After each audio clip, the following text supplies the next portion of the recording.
Hello, my name is Suzanne Anderson. I am a psychologist, executive leadership coach, and the co-author of the book, The Way of the Mysterial Woman, Upgrading How You Live, Love, and Lead. And my work has been now for several decades dedicated to the awakening of women, of women's leadership capacity to be a match for these complex times. Over the course of that time and through my university certificate women's leadership programs, working with other amazing faculty, we were able to decode a developmental pathway that began to unlock what I call sometimes this evolutionary capacity that is a match for these challenging times. So what I wanted to talk about today, this is the second in a series of videos that I'm doing. Today I want to talk about the second gate in that developmental pathway that we decoded, which I call the Mysterial sequence. The second gateway is the hero gate. And during this brief video, I'm going to introduce you to the significance and value of the hero archetype, why it matters to us as women right now. What is the wound in that part of our psyche and soma, and how might we begin to address that so that we actually are able to show up in the world with the capacities that I think we really need that are a part of that particular gate. Now, I need to begin by saying that the first gate, this is a sequence, the Mysterial sequence. So the first gate is very important, and if you haven't yet, I encourage you to go back and listen to the mother video, which is where I'm explaining the significance of that gate. Because in that first gate, this is where we as women land in relationship to the sufficiency of our being. We relax into who we deeply are, and the limiting belief of I am not enough, which we saw again and again deeply embedded in the psyche and in the bodies of women, starts to be replaced by I am enough just as I am. And when that happens, that's the place then from which you source your actions. So let's come now to the hero gate, the second gate. One of the things we found out in our research was that none of these feminine and masculine essences, the 5 different expressions of the feminine and masculine that we connected to a woman's developmental unfolding, none of them arise in isolation.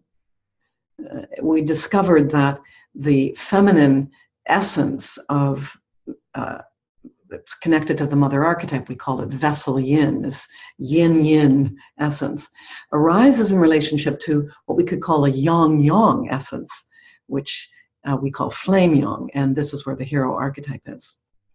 So the relationship between these two is really critical. I go into much more about this in the book and of course in my online courses, but you just need to understand that the second step of the hero doesn't just arise out of nowhere.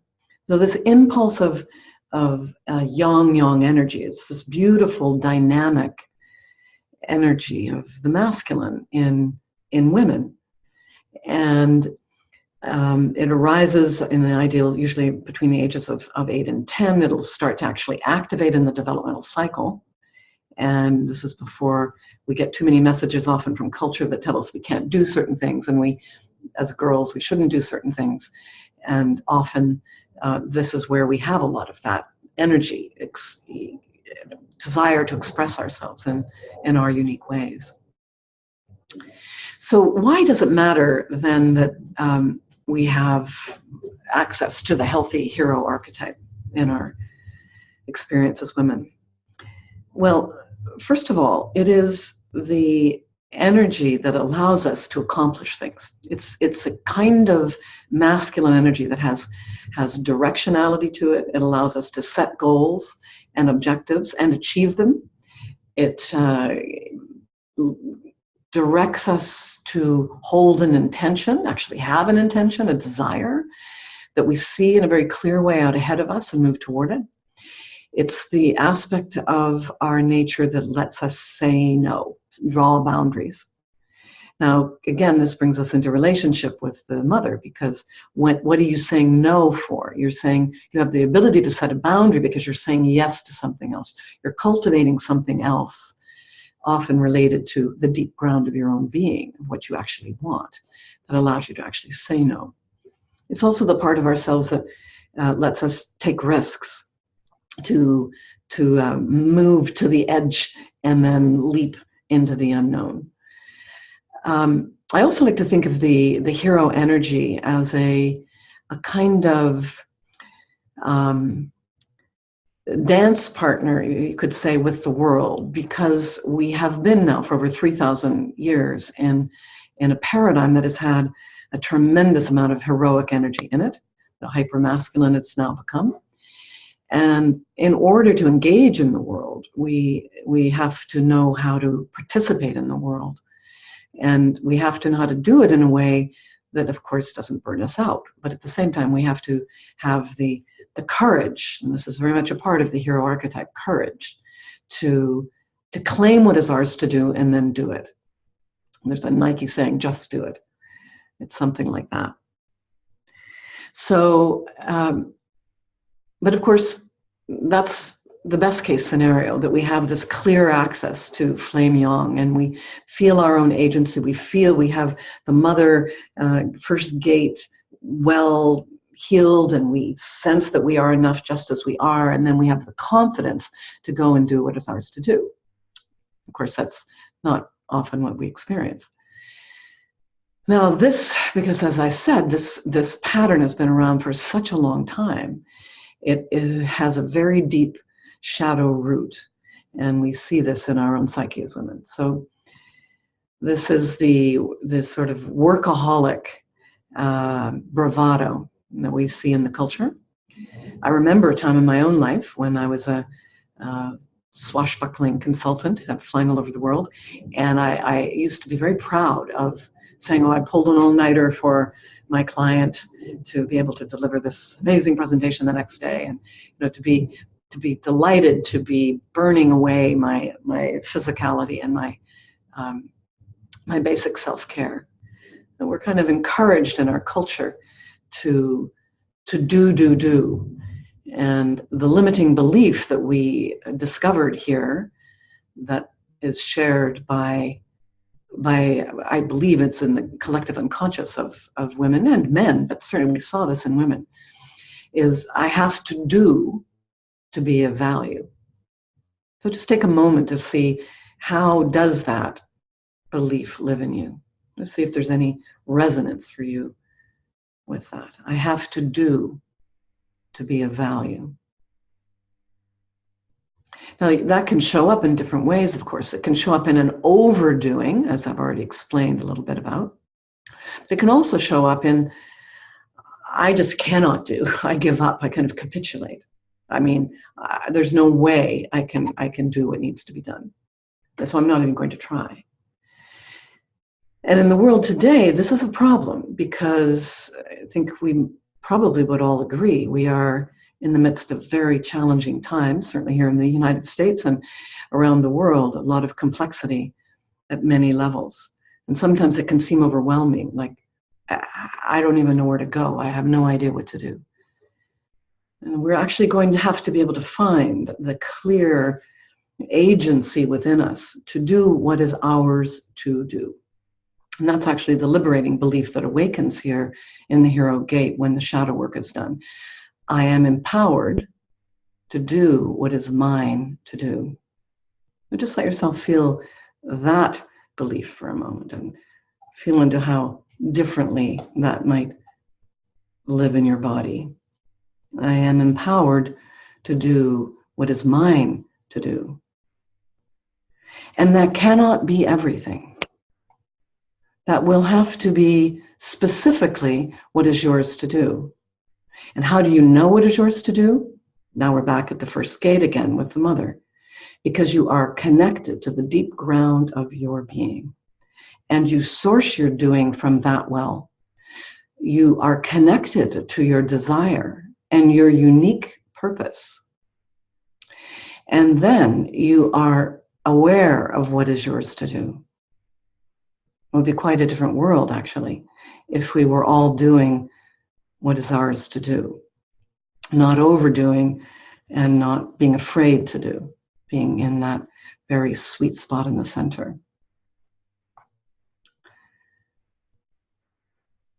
Another way to think about this yang energy, yang, is that I want to say contrast a little bit to the deep resting into being of the mother, the first gate. This is the energy of our becoming. This is how we move forward in the world, is through the hero energy. And when these two are seen in relationship, that sort of battle between being and becoming is allowed to integrate, so that it is no longer a polarity that can never be resolved. But the two forces inside of you, the one that wants to rest into being and the one that wants to move forward in becoming, are held both as healthy and correct, and you nourish both of them. So one of the ways I want you to just, I suppose, engage the hero energy a little bit is to, through two specific practices I'm going to give you. And these are simple practices just to give you a sense of what this hero energy is. As I mentioned already in my book, I have a lot more practices, and there's a lot more that you can deepen into to find your own healthy hero energy. The first one is a self-observation practice, and self-awareness is essential. It's the first step, because we have to be able to, first of all, recognize ourselves in the shadow grip of each of these archetypes. When is I have to do to be of value running you? And so the first step is noticing that. Notice when that is so. What are the thoughts? The mind. What are the feelings, the heart center, that arise when you're being driven in that way? And what are the body sensations? How do you know you're in the grips of that unconscious limiting belief? And the very act of noticing it, of having enough self-awareness to notice it, already begins to soften and loosen its unconscious hold on you. And that's the first step. Begin to notice now, in the next week, how does that limiting belief drive you? And what would happen in your experience if it was not? If instead, the liberating belief of I am empowered to do what is mine to do was the guiding and motivating energy that moved you toward that yang energy in your daily actions. And the second practice is something I call rhythmic drive. And we've sort of gotten it all wrong after so many years of being in a hypermasculine culture, with this sense like we have our foot constantly on the accelerator. But actually, there's wonderful science now that's caught up with that sort of attitude of do is better than be. And now we know that actually the brain and the body do better when we pulse on and we pulse off. This is rhythmic drive. And I'm going to recommend that you do this practice. Choose a day when you have some kind of freedom in your schedule that allows you to do this, for one thing. And you're going to work with a cycle of 90 minutes, which is what the research has shown is a very good cycle for the brain and the embodied experience to hold a focus around a particular task or objective.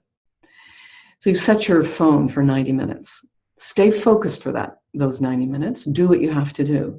And then when your alarm goes off, get up and take a minimum of 10 minutes to shift your attention. Now you can do some yoga, you can go get a cup of tea, you can go for a walk, you can play with your dog, do something that is definitely different than the focused attention or doing activity that you were pulsing into for that 90 minutes, and then go back again.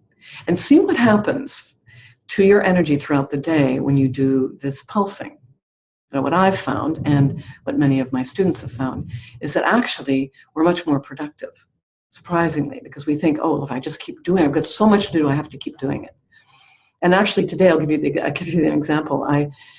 It's a gorgeous day here in Seattle, which is not always the case. We have a lot of rain here, sunny and beautiful. And I just couldn't bear to miss the day of being out on my road bike. So, and I had a lot of things to do, including this video. But midday, I dragged myself away from the computer, literally almost forcing myself into my bike clothes, and took off for an hour. Had an amazing bike ride.